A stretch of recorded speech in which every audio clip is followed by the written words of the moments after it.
Tada! Das ist wie Pack and Save hier, einfach nur viel größer. Viel größer. Wir sind jetzt das erste Mal im Costco hier in Kanada. Das ist quasi wie die Metro in Deutschland. Man braucht hier eine Membership-Karte. Aber da unsere Arbeitskollegen eine haben, können wir hier rein. Und wir zeigen euch am Ende mal, was wir alles gekauft haben. $8 noch was.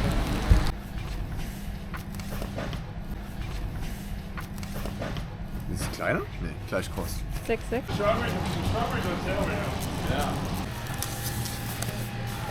Ja. 4,5 Kilo Nudeln. Magst du? Vanille.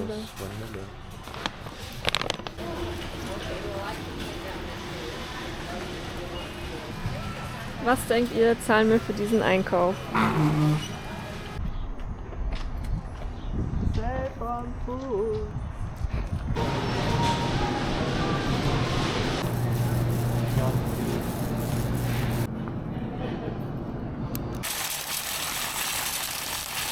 So, jetzt waren wir noch mal im Save on Foods für insgesamt $150 einkaufen.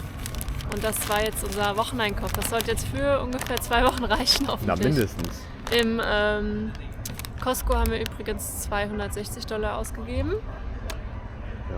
Aber wir haben auch Sachen gekauft, die mehrere Monate halten sollten. Genau, auf Vorrat gekauft und Sachen, die wir einfrieren können. Ja, mein T-Shirt. Dann Kochlöffel. Ne, ist kein Kochlöffel. Schneebesen. Schneebesen und ein kleines Portemonnaie. Dann haben wir noch das T-Shirt. Das für mich. Und eine Hose. Ist auch für mich. Und ein auch für mich. Pullover. Alles für Hans. Wir bezahlen $41. Ich habe auch mal drauf gedrückt. Jetzt gehen wir in einen Second-Hand-Shop für Sportgegenstände. Sportgeräte. Sportgeräte. Fahrräder, alles Mögliche. Mal schauen, wie hier so die Preise sind. Wie viel kostet das? 599. Ist halt viel günstiger, ne? 15, I think. Yeah, so that'd be way too small for you. Okay. And then the other one there would be close. It'd be Was? Warum sind die so Ja. teuer? Wir haben eine Yogamatte gekauft. Und jetzt gehen wir noch schnell in den anderen auschecken, was es da so gibt. Mit schon. Play it again heißt der. Der ist vorne an der Ecke. Die Yogamatte hat übrigens $10 gekostet. Und die Fahrräder hätten ungefähr zwischen 500 und $800 gekostet, oder? So Ja, ungefähr. und ein Arbeitskollege von mir, der verkauft sein Downhill Mountainbike für $1.700 mit Equipment. Ist halt ein bisschen teuer und jetzt gucken wir, ob wir halt irgendwie anders noch an die Sachen drankommen und ob wir überhaupt uns das leisten wollen. Ist halt ein teurer Spaß, aber ja, man kann es halt hier im Sommer machen, ne? Ich find's toll. Hier, Play it again Sports. Einfach am Eingang vorbeigegangen. Ja, krass. Von Head. Ein Snowboard für $160. Ja, cool. Also hier Schon könnte viel man auch sich ein Snowboard holen auf jeden Fall. Das sieht ja schön aus. Braucht man ja auch alles. Aber das sieht echt cool aus. Aber es ist für Frauen wahrscheinlich. Ist mir doch egal, für wen das ist. Und Skier gibt's hier auch. Wie kosten die so? 260. Ist jetzt reduziert. Wahrscheinlich, weil es Ja, weil jetzt Sommer ist. Vielleicht jetzt eine gute Zeit, um die zu kaufen. Ja. Nächstes Mal. Dann müssen wir weniger im Costco kaufen. Damit wir noch Platz haben. Ging nicht so einfach. Ja, also in dem Geschäft könnte man sich auf jeden Fall für den Winter ausstatten. Müssten wir eigentlich auch bald machen, weil noch sind die Sachen günstig. Ja. Und ich glaube, jetzt sind wir endlich fertig mit Shoppen und fahren zurück, oder? Ja, jetzt geht's zurück nach Sun. Peace! Jo. Okay, so we get ready. Sun Peaks, we are coming!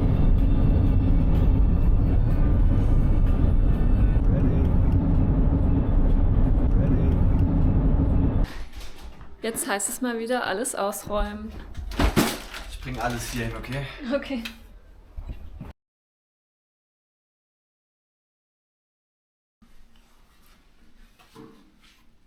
Also das sollte jetzt hoffentlich für ein paar Wochen reichen und einiges davon sollte auch für ein paar Monate reichen.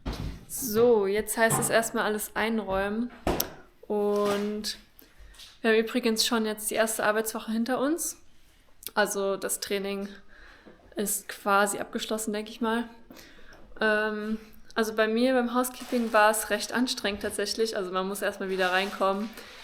Man sollte es nicht unterschätzen, im Housekeeping zu arbeiten, weil man muss sich schon sehr oft bücken.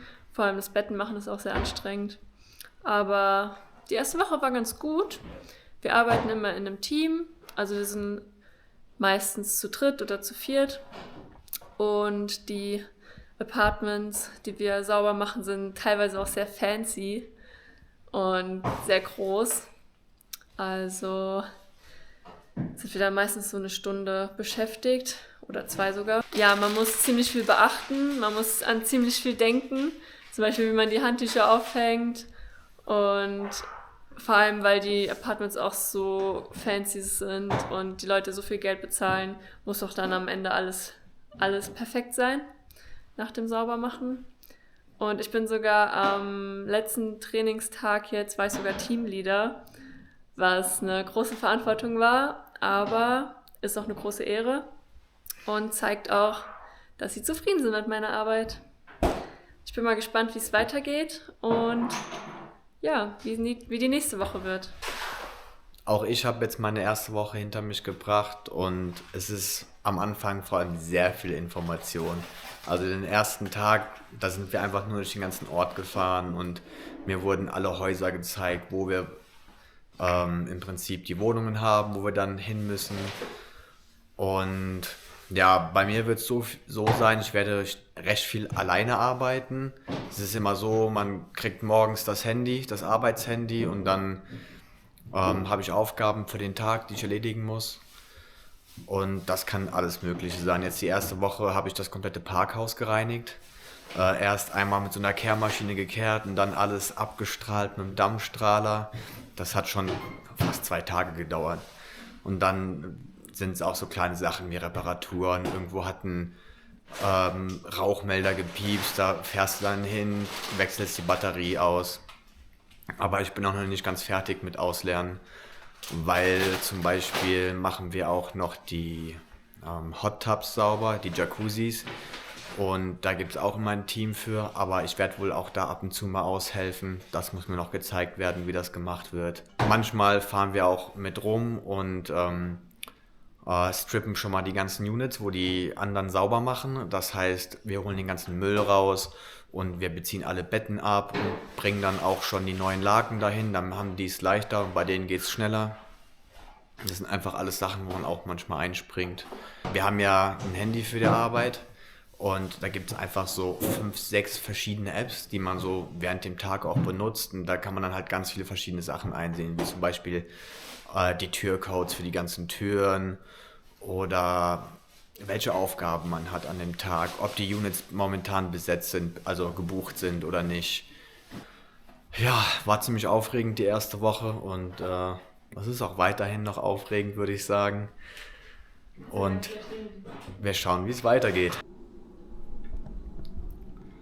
Das Wetter hier spielt mal wieder verrückt. Es ist entweder Sonnenschein, Regen, Hagel. Heute ist wieder alles dabei. Gestern hat es geschneit. Wir bekommen gerade ein bisschen das verspätete Aprilwetter, weil die, wie sagt man, Jahreszeiten hier ein bisschen später dran sind. Ich glaube, weil wir so weit oben sind. Wir haben übrigens auch seit gestern eine neue Mitbewohnerin. Die kommt aus Australien. Wir waren ja die erste Woche alleine hier in der Wohnung und jetzt sind wir das erste Mal quasi in der WG in unserem Leben. Das ist ganz cool, die ist sehr freundlich und klar, man muss sich erstmal kennenlernen. Ne? Wie fandest du den Tag heute? Naja, einkaufen ist wie immer anstrengend. Man ist dann froh, wenn man es hinter sich gebracht hat, aber dafür haben wir jetzt wieder ganz viel zu schnabulieren für die nächste Zeit. Außerdem habe ich einen coolen neuen Pullover. Toll. Morgen geht's dann wieder arbeiten. Wir fangen beide um 9 Uhr an und arbeiten bis 5:20 Uhr, also ein langer Tag. Das ist dann unsere erste volle Arbeitswoche. Wir arbeiten dann von Mittwoch bis Sonntag durch. Das wird wahrscheinlich sehr anstrengend. Wir spielen jetzt noch eine Runde Quicks. Irgendwie muss man sich ja beschäftigen. Das war's von uns. Sagen wir Tschüss. Peace out. Wir sagen Tschüss. Tschüss.